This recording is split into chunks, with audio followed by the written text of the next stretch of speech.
What's going on, Chef here, and I am on a mission to defeat Elden Ring from start to finish using all 411 unique weapons that the game has to offer. Today's weapon is the Brass Shield, and it was recommended by none other than Cvix, who you might have heard of as the only individual in Elden Ring history to complete a run from start to finish at level 1 with only a Brass Shield and only using one hand. Now, throughout the course of this video, we will be going into the optimal starting class when using a Brass Shield to beat the game. We will then go over what stats you should upgrade and in what order to maximize the weapon. And after that, we will go into gameplay footage from all the 14 required mandatory bosses that you will have to defeat to become an Elden Lord. Throughout that footage, I will be giving a voiceover while I will discuss strategies, windows of opportunity that we use to take advantage of the bosses in order to best them en route to conquering the lands between.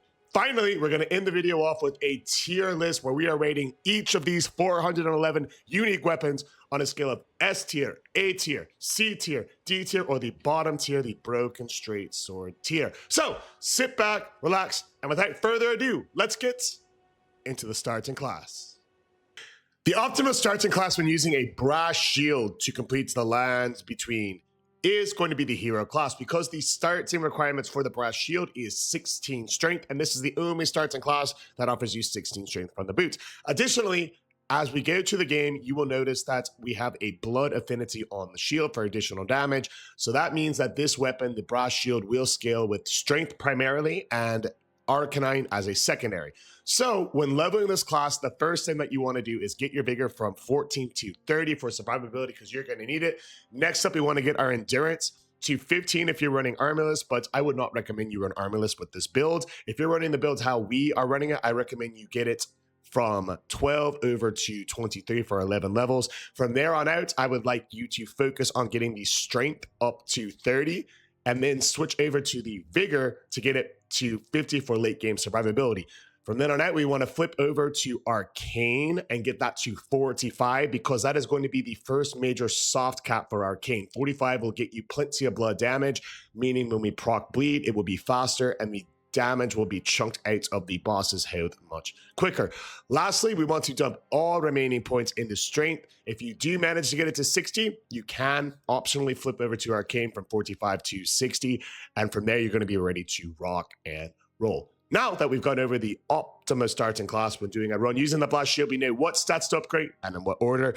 Let's get into the build. Now that we know the optimal starting class as well as the order of operations for upgrading our stats, which ones we should hit, etc., let's go into an actual breakdown of the build. Now, this is our first ever shield run throughout the course of this challenge, and it was an absolute doozy. We tried a few different things, but this is the build that we ended up with, and what I recommend if you want to maximize damage as a shield-wielding weapon enjoyer in the lands between. So first things first, we have the Brass Shield. We gave it the blood affinity due to the fact that of the 14 mandatory bosses, 11 of them bleed, and the more damage we can get off, the better. As you can see, even fully upgraded, the Brass Shield has a disgusting attack power of only 300. Additionally, because it is a shield, you will not have access to critical strike enemies when you stagger them. You will be only relying on hitting them and the occasion of blood proc when damaging enemies. So because we are able to put bleed on this particular shield, the first part of the build is going to be the White Mask and the Lord of Blood's Execution. This, whenever blood procs, will give us a temporary 30% attack boost, and that boost will be going on for 20 seconds. Next up, we will always be two-handing our Brass Shield. So we have the two-handed talisman to boost all of our attacks by an additional 15%. Next up, we have jumping armor stacked with the claw talisman, meaning every time we do a jump attack, which is one of the best ways to engage an enemy when attacking with a shield, we will be getting an additional 25% boost on that hit, 10 for the armor, and 15 for the claw. If you don't have the Bladebird's Clear armor, you can use the base game armor of the Raptor's Black Feathers. Finally, our last talisman is going to be the Dragon Crest Great Shield, because as we're getting in and out, we're probably going to be trading off damage with enemies. And in our Psychic Flask, we have the Opium Hard tier, and we're actually going to replace this from the last build here. We're going to replace that with the green burst tier as well. So that way we're going to have additional stamina, as well as stamina recovery and the green burst crystal tier, as well as the OP and hard tier for an additional damage negation. So the last parts of this build is going to be Rakisha's gauntlets. Again, we don't have the head, we don't have the body, because these two are going to do more damage overall. This is just going to give you a 2% additional damage boost to all of your attacks. And the reason that we don't have the legs of Rakisha for a 4% is because of our poise. The armor isn't quite heavy enough for the legs, because we want to have a minimum of 51 poise, because a lot of times when we're whacking enemies with our shield, as long as we have 51, we can continue our attack without getting knocked out of it. So it was a really important that we had at least 51 poise. The Verdati's Greaves gave us a total of 55. So the legs will be whatever armor piece that you want that will get you to a minimum of 51 poise. I recommend the Verdati's just because it has the best resistances. So now that we have a full breakdown of the build, let's see how it looks in action against an NPC. So before to engage in an enemy, you'll go ahead, you'll pop your flask, and I recommend getting close to the jump attack, tactfully missing, and then follow it up with a heavy. As you can see, if you fully optimize and maximize everything to boost your damage, such as we did here, you can do a somewhat respectable amount of damage with the shield. Unfortunately for us, most of the base game bosses do not just sit there like that. So that being said, we're going to go into the first boss of the run now and see how it performs. Let's see Margit. Morgott, the Fair Weasel, has been filled by many weapons on this challenge run, but he's certainly never been filled by a shield before.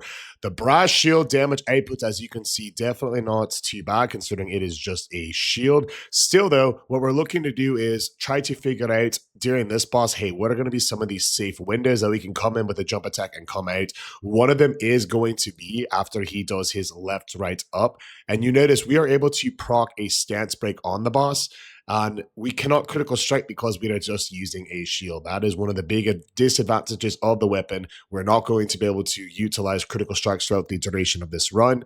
As you saw there, we went for a fully charged heavy when we're able to stance break the enemies. From there, the overall damage output with the jump armor and the claw talisman has proved to be a good combination to start off this run. The first boss went down without too much difficulty. It went down faster than other Morgotts have, surprisingly, due to the blood pock and due to the stagger.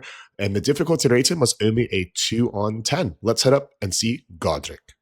So Godrick is another one of these very early game bosses that he's got very staggered movesets, lots of delayed attacks, kind of teaching the player how to roll.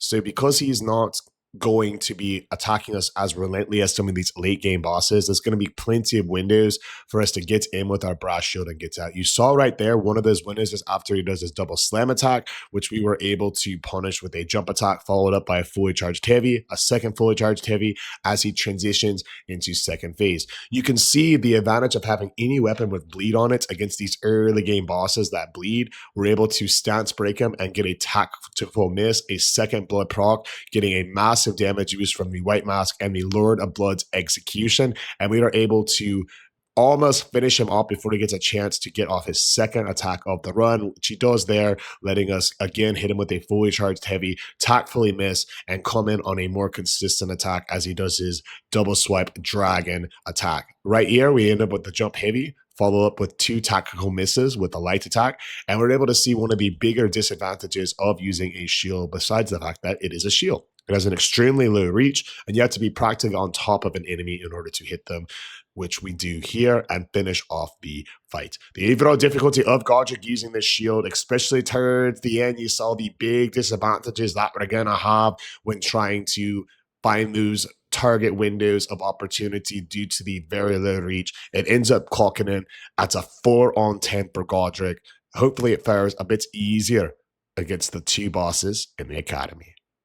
All right, then here's the first of those two academy bosses. We've got the Red Wolf right here. And what we're looking for is, hey, when can we get a fully charged heavy with the shield? It's going to be great. We try right here and we are able to get one. So that is going to be after he does his sword slam into the ground. That's going to be one. We do try to follow up with a jump attack, but you see the animation and it's so short that it's really tough to get that animation in there in order to take him out. So we do try for another one as well.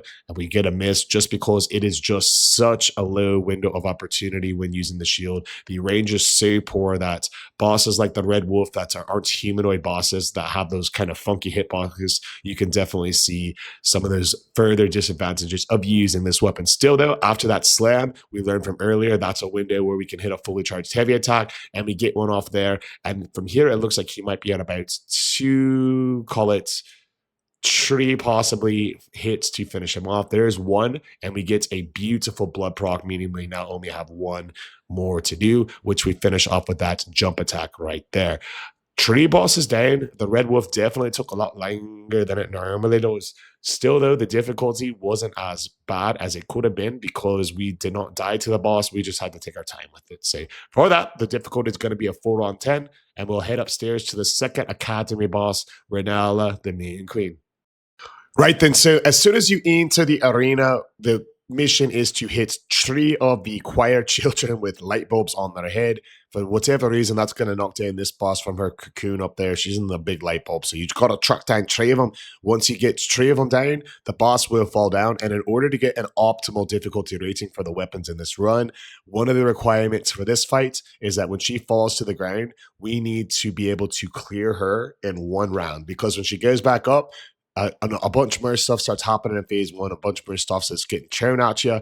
And you see right there, we don't even get close. She has about 25% of her health remaining. And in order to even get to that low, we had to trade hits with her, which is definitely not optimal.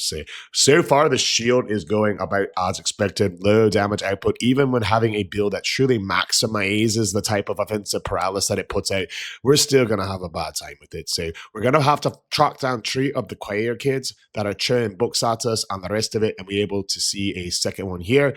And third time is the charm. We're looking for 1 more choir kid over here as we get hits down with a beat of a book down like a nun in a chantry.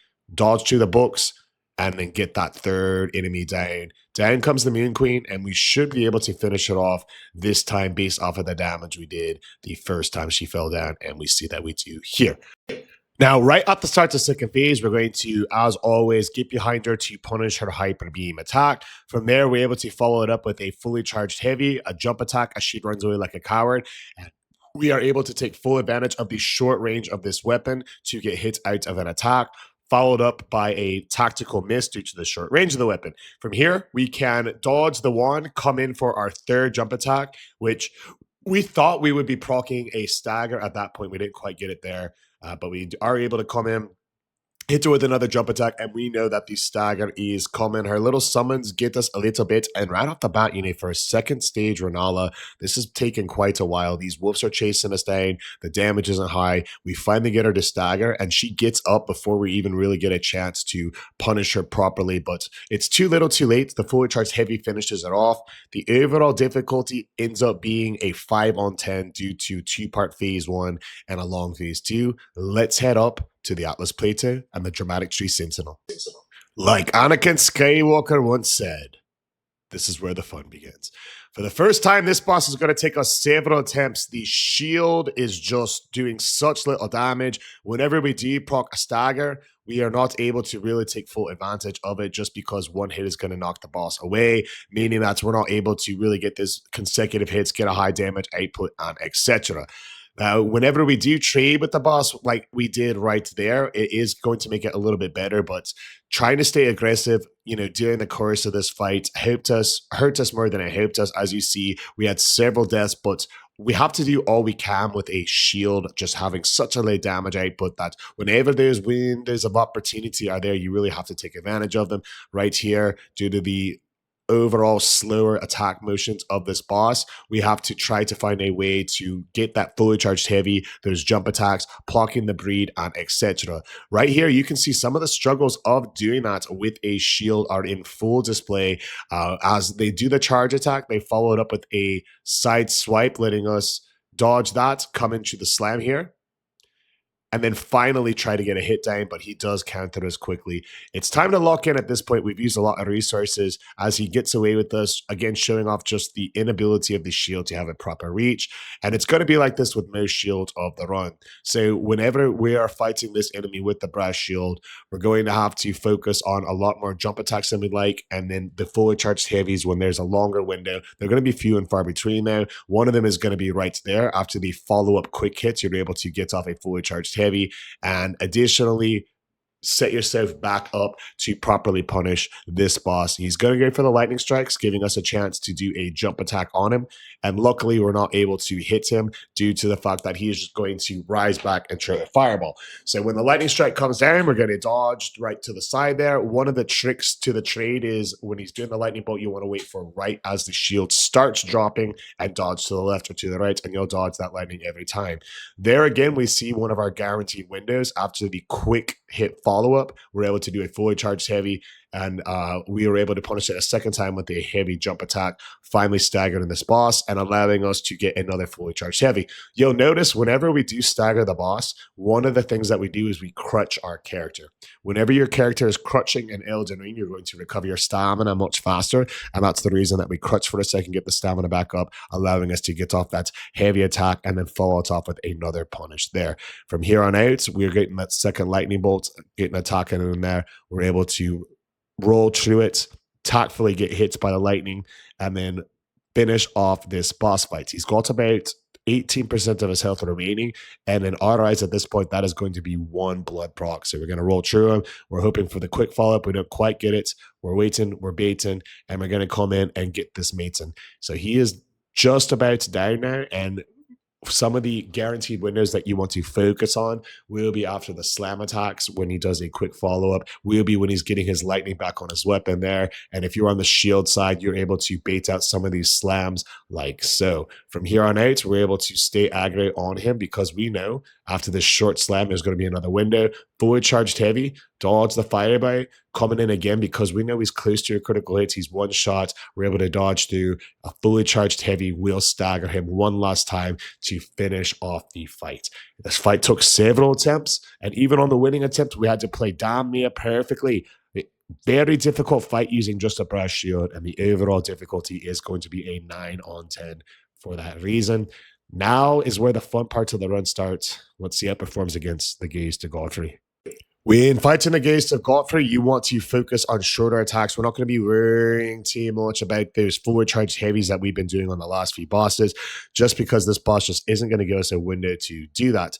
We will test it out at the very beginning and see, hey, yeah, we're going to be trading with this boss quite a bit. So we'll focus on doing the jump attacks. And then when we do these jump attacks, we see this follow-up right here. When we jump, we're going to bait out this sequence. We're going to stay on his right hip, left hip as you're looking at him. And then after we dodge his attacks, he's going to jump away from us, allowing us to jump the stomp, follow up with an jumping attack of our own. This time we chose to get full to heal, and we will go ahead and do a fully charged heavy when he's staggered because we cannot proc critical strikes with shields. There it is again. He jumps away. We punish him. We stay on that hip that we were talking about. We dodge through his attacks, and we bait out now a quick attack. We're going to stay over on that hip. You see right there, we are back in our place where we belong, and we are able to really lock in from here on out. We bait the jump attack that we want. We follow it up with a heavy jump of our own.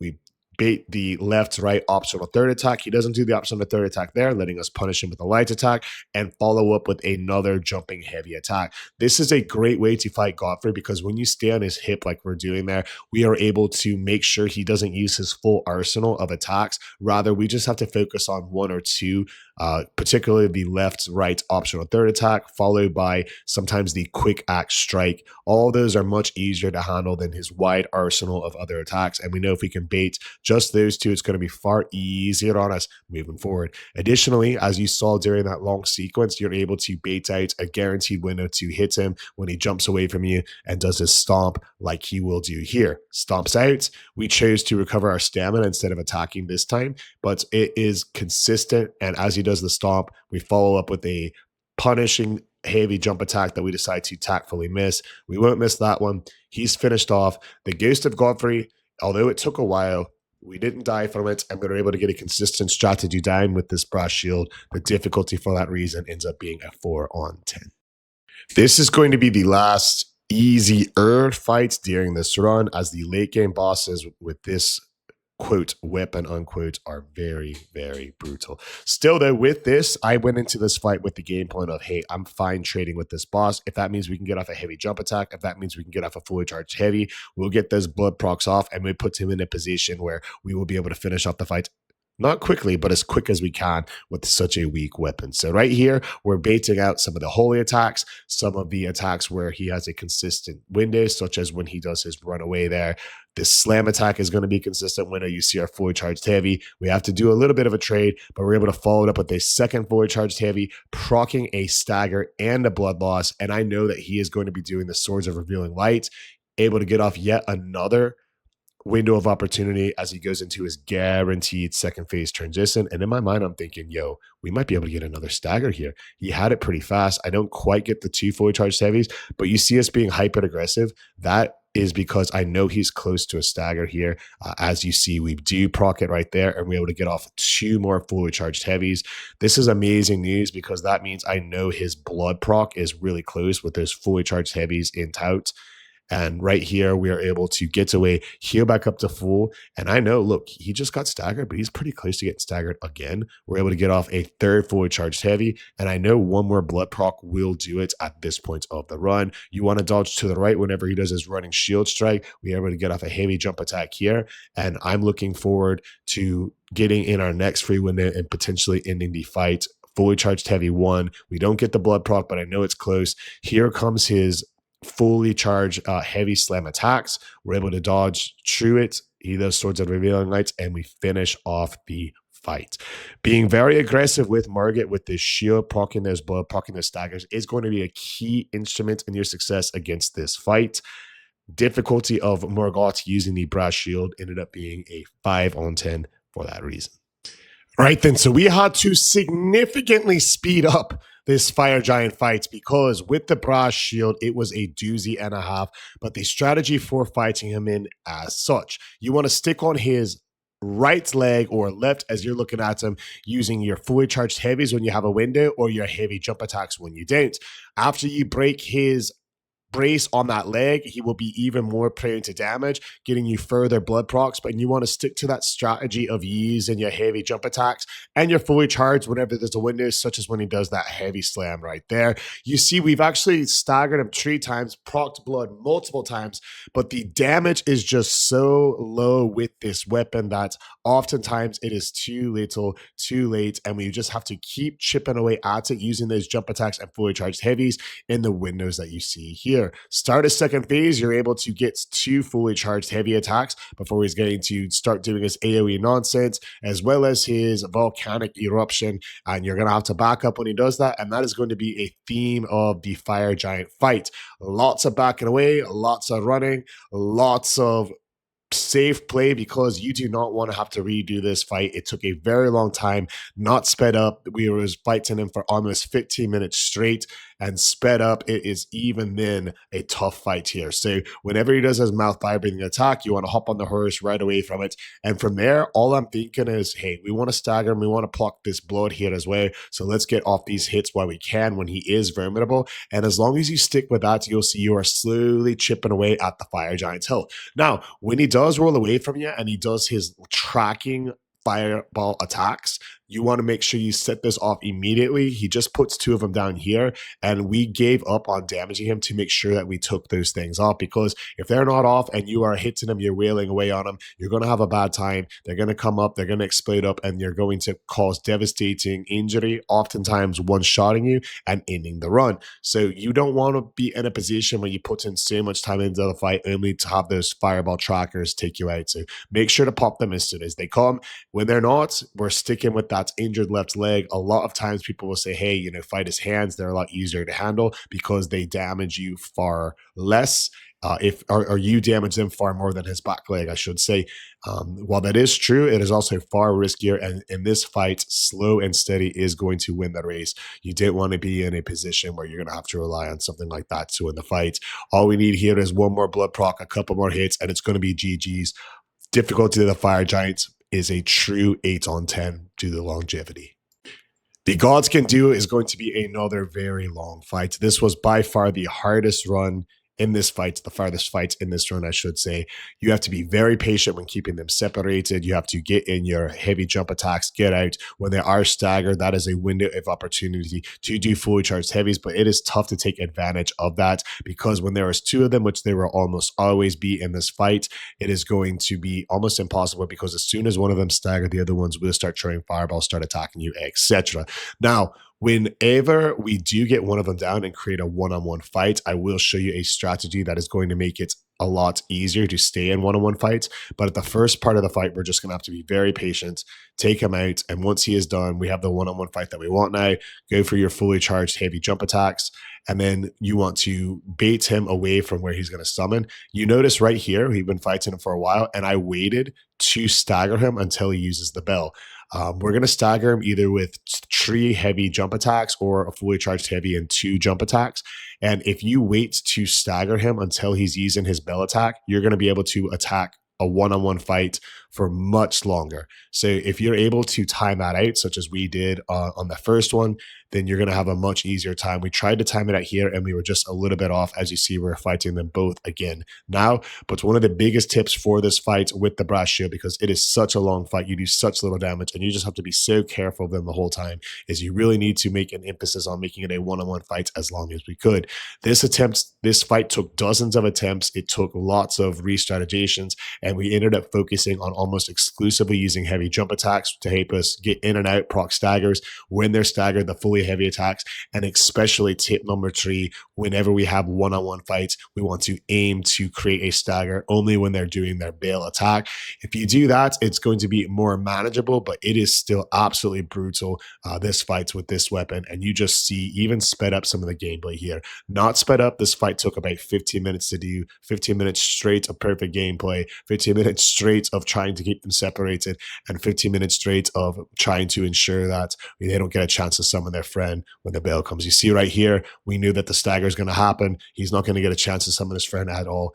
Horribly difficult fight, an absolute 10 on 10 difficulty. Would not recommend having to do this fight with the brass shield, but if you are doing it, this is the way to get it done. Let's head up and see how it performs against Malkeith. Right, so when fighting Malkeith during stage 1, we want to only attack him on these very safe, guaranteed windows. Light attacks a lot of times over our heavy attacks, but there are going to be some windows for the fully charged heavy attacks, which will show after this big slam. He'll do his left, right, that vertical, this slam right here, you're able to do a fully charged heavy. A lot of other times it's going to be these little light attacks like you see there. When he is staggered, you'll have a chance to hit him with 2 fully charged heavies, and that's really going to be how we rely on damaging him. Quick punishes, unless he's doing his very high slam attack, which is going to give us a chance to do our fully charged heavies, and when he's not doing that, we are just slowly chipping away. So we got right here a light attack, dodging this, and then when he does that slam, that's when we're either going to do a fully charged heavy or a heavy jump attack. So it's going to be a long time. You're going to have to be patient with this fight. It's another fight that we really had to speed up just due to the amount of time and the amount of patience that we had to have when doing this fight. And in second phase, it's going to even get a bit harder, because check it out. Second phase, his hitbox changes and becomes very erratic. You'll see it a lot throughout the course of this. A lot of times we'll be right in front of him, hits him, and the attack will just simply miss. That is due to his size and the way he stands kind of crouched above where his knees are. It's going to make it excessively difficult to take out Destined Death Weasel. His melee attacks, that's going to be our windows of opportunity, and we have to take advantage of the ability to stagger this boss when we can. So he is very mobile, and you notice for that reason we have been sticking with our jump attacks because we're building up his stagger. When it does build up, you're able to proc up 2 fully charged heavy attacks to keep the onslaught going, but it's going to be a test of patience, not a test of quickness in this fight. You're going to have to go for these guaranteed windows.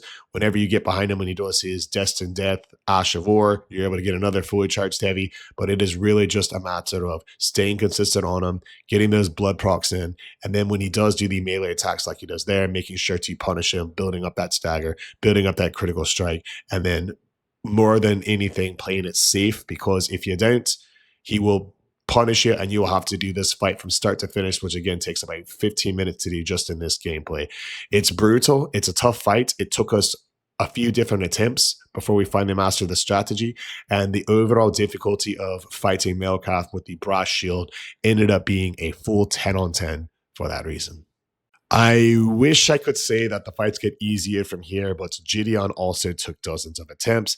The way his magic spam works, he stays right on top of you, and your inability to get close to him and damage him because of the short reach of the shield makes this fight almost as hard as Malkeith, not quite as hard as the Godskin Duo, but we ended up learning a bit of a strategy from the mastermind behind the Brass Shield, Cvix. The idea is you want to get close enough to him to where you can just poke him with a light attack and keep stunning him out of his attacks.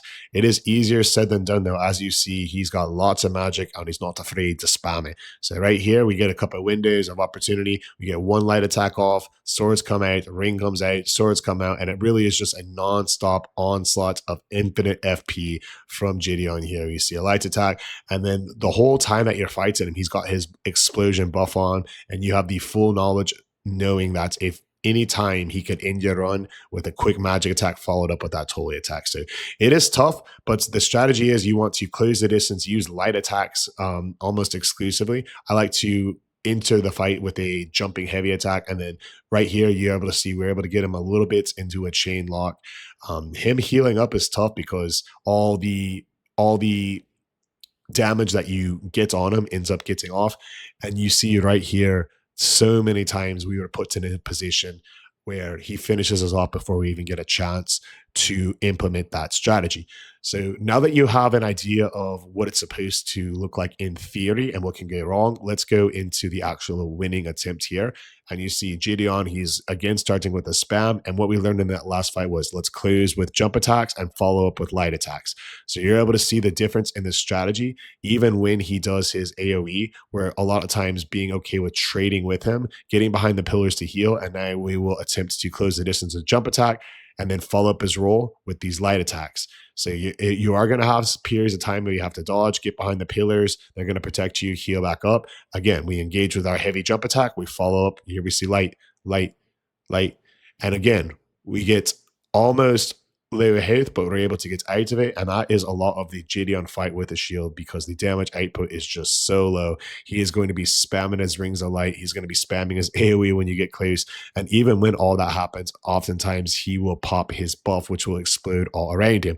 Again, though, all you need is a few times in a consistent window where you're able to really try to stun lock him into place. He's going to attempt to use his Black Flame AoE quite a bit when you try to stun lock him, and you're going to have to be okay with trading him when he does that, sometimes even taking that explosion. Even when he does it once, he's going to pop that buff right back, so you'll have to get used to fighting with it, and sometimes you just have to know, hey, am I at full health? Because he might pop that at any time. We finally get the W, full 10 on 10 victory. Right then, so when we're fighting Godfrey, very similar to the Ghost of Godfrey in phase 1, we want to try to stand on that left hip, your right hip as you're looking at him, and try to bait out some of his safe attacks. We will hit light attacks unless he is just jumping away from us, and then we will punish with our heavy jump attacks here, trying to build some stagger. So you see right here, he jumps away from us, we jump over the spikes, and we get a fully heavy jump attack, again punishing him, again dodging his immediate counter, and then we just pop him with a heavy jump attack on our way out. Notice how we got hit there. Whenever we pop with the heavy jump attack, we're going to have a little bit of a risk. But you know what they say, with great risk comes great responsibility. That's a quote from Uncle Alfred in Batman. And when he does his axe attack, he'll get a couple of hits here, giving you a chance to, again, hit him with our jump attack, follow it up with a quick light attack. He does his axe. That should be a guaranteed attack. Whenever he jumps away from us, follow up his jump by jumping over the spikes, punish with your heavy attack, and when he is staggered, we're able to get a fully charged heavy attack in him. A lot of the Godfrey fight is going to be, hey, during phase 1, we want to build up his stagger, so in phase 2, we'll be able to stance break him quickly, because phase 2 is a doozy. And you see we are able to do that. We get one fully charged heavy, we come in with a heavy jump attack, but we know because of the end of phase 1 and the start of phase 2 that the stagger is going to be close. We get the RNG where he's going to do a couple of jump attacks, we dodge the roll, we do a fully charged heavy, we get him in a position to where now we can punish him again with a fully charged heavy, we roll into him, and all we're looking for is the stagger. We know it's close, and if we dodge to the roll here, we should be able to almost get it as we dodge these stomps, and we're able to come in, take that, dodge the grab one more time, fully charged heavy. We want to dodge the grab. We want to jump to dodge the spikes on the ground. And when he gets the grab here, we need to do a jump attack. We know he's close. It's going to be all a matter of the timing here. And when we get it like that, we know that's when he does this. He is surely going to get staggered due to the amount of pressure that we put on him. He is close, jump attack, roll through, dodge the grab, fully charged heavy, dodge the strikes, dodge the slam, heal back up to full because it's going to be very close from here on out, get out of there, and the fully charged guaranteed winner that we have is going to be if he goes for the grab. We don't quite get that, so we have to dodge the stomp. He is close to one hit, but he is just doing a devastating combination. Sometimes when he's doing these fury sweeps, you need to get away from him, come in, punish the attack, and you always want to make sure that full, because if you are in the animation where you're recovering from one of your attacks and he does a grab, you're going to be in a world of hurt. So stay on top of it, dodge all of his grab attacks, finish him off quickly. True 9 on 10 difficulty. Let's head up to the beast. When fighting Radagon, you want to enter the arena, apply your psychic flash before, get up, hit him down once, hit him down twice, do a couple of dodge attacks, and we're going to be focused on fighting him much more patiently than normal. You are going to have windows of opportunity for your fully charged heavies, such as when he does this attack and puts holy stuff on the ground in front of him. That'll proc a stagger, allowing us to get a couple of attacks off on him for free. Now, for this specific fight with this weapon, what I recommend is save your Psychic Flask for the Elden Beast. In our Psychic Flask, we do have the tier that increases our charge damage, and the Elden Beast is a lot more mobile than Radagon, so we want to get more damage output on him because Radagon is a much easier fight with this shield than the Elden Beast. Reason for that is you can just dodge his attacks and wait for his safe windows, such as after he does one of his slams. Right here, we get a fully charged attack. When he does a stomp, we can jump right in front of him for a free heavy jump attack, dodge into him, and again, gets off a couple of fully charged heavy attacks. You just see the devastation that you can do as long as you are willing to be patient for your windows. And a lot of that is all about learning how to dodge his simple left-right swing attacks. When he does a slam, punish with a quick, punish with a jump attack, or punish with a fully charged heavy after his longer chains. Right here, it took me by surprise because normally at this health, he goes into his triple slam attack. So I was slightly off there, but after this, we were able to get a free fully charged heavy, gets him another stagger. This is already the fourth stagger of this fight, and he heads over to do his triple slam. Now, you dodge to the first one, dodge to the second, go ahead and get a fully charged heavy, and then get behind him and dodge his third slam, and we should be able to get 2 more fully charged heavy attacks off right here. And he's very close to a stagger due to all of the stance damage that we built up on him during that duration. This will be a good time to activate it if we can get a fully charged heavy off right there. There goes the stagger, and you see, even though we're not doing much damage, the consistency that we are able to hit him with these heavy attacks and these free attacks when he's down makes the fight way easier than it would be if you're not implementing this strategy. I know that now he is about to be staggered again, and he is very close to getting the fight finished off. So we're going to be close and we're going to be careful here. And he's going to come in with a couple of wombo combos. We'll heal up to full. This will be a good window of opportunity. We'll dodge 2, we'll hit him with a fully charged heavy, and we don't quite get the stagger, but After this, he's going to do a slam, and it should be the last hit of the match. So we'll go ahead and dodge the lightning bolts and go ahead and dodge his hammer. And when he is getting punished with this attack here, one more light attack will do it. We'll dodge to it, hit this light attack, and GG's. You'll notice we immediately pop our Psychic Flask, get ready for the Elden Beast now. Fighting the Elden Beast with just a brass shield is definitely one of those fights that are going to have to get sped up because it is going to take so long to take down this monster, being how often he runs away from you. You're going to have to do many fully charged heavy attacks. One of those windows is going to be when he does his grab attack, dodge, chew the grab, head to the side of him, and you're able to get off at least 3 fully charged heavies. You saw there where you're able to proc a stagger.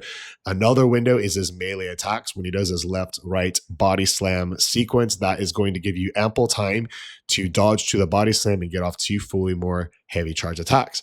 Now, fighting the Elden Beast with a shield is going to be a lot about getting in those windows. You see here, we had a big missed roll through there, and we got punished for that heavily, but it'll be too little too late for the Beast as he goes into his melee attack here. Again, that is a guaranteed 2 fully charged heavies, and even here, we decide to get a couple of bonus hits on him because he went into his long range attacks. We see the melee coming. We do a jump attack there, dodge to the slam, and the melee sequence activates again, left, right, center, 1 fully charged heavy, 2 fully charged heavies, and we deproc the stagger. You see right here, this is the Beast's 3rd stagger already, and he's only at half health as he procs the Elden Stars. It is a long fight. You need to stick to these attack windows that we're giving you, be able to carefully and methodically take down the Beast's health, and relying on fighting him with these heavy attacks, these heavy jump attacks, is going to put you in the best position to succeed, because when the Beast gets hits down late like that, he's going to have a big chance to stagger. So again, there's that free window, that free fully charged heavy attacks. He gets his holy slams going. It's going to be too little too late. We'll dodge to it. 1 jump attack, 1 fully charged heavy. His 4th stagger of the fight, fully charged heavy, fully charged heavy. Stamina management's being big in this Elden Beast fight, and even after 4 staggers and all of this punish, he has still not done his triple ring around the rosy attack. We know it's coming soon. We'll get a quick hit off on him here as the Beast does start his triple ring around the rosy, pocket full of posy. The overall difficulty of this fight is very challenging because it takes so long and it requires so much movement, and you chasing him around, dodging all of these holy base attacks, slam attacks, dodge attacks, the Elden Stars. It is one of the more difficult fights in the run because you just have to play so perfect for so long. So you see there, we dodge our 4th grab attack. We get him down. He's very close now. The difficulty of the Elden Beast with the brass shield is a true 9 on 10. We've gone over how the bosses have before him thus far. We have their ratings. Let's head into the tier list and see where the brass shield ranks. Now that we've gone over all the 14 required bosses that you must defeat in order to become the Elden Lord using the brass shield, it is time to tier this.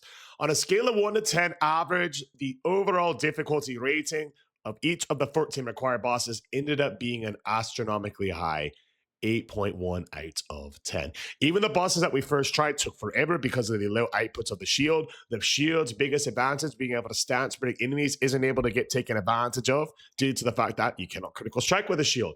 The shield and all shields are going to end up more than likely in the broken straight sword tier at the very bottom below even the torch. Do not play this game using just a shield. I would not recommend it. You're going to have a bad time. But enough about what I think. I want to know what you think. Where would you personally rate the brass shield after seeing this gameplay? Are there any other builds that maybe we were missing, talismans, combinations that could have enhanced it? I always love hearing from you. And until next time, Bella Tarnished, stay maidenless.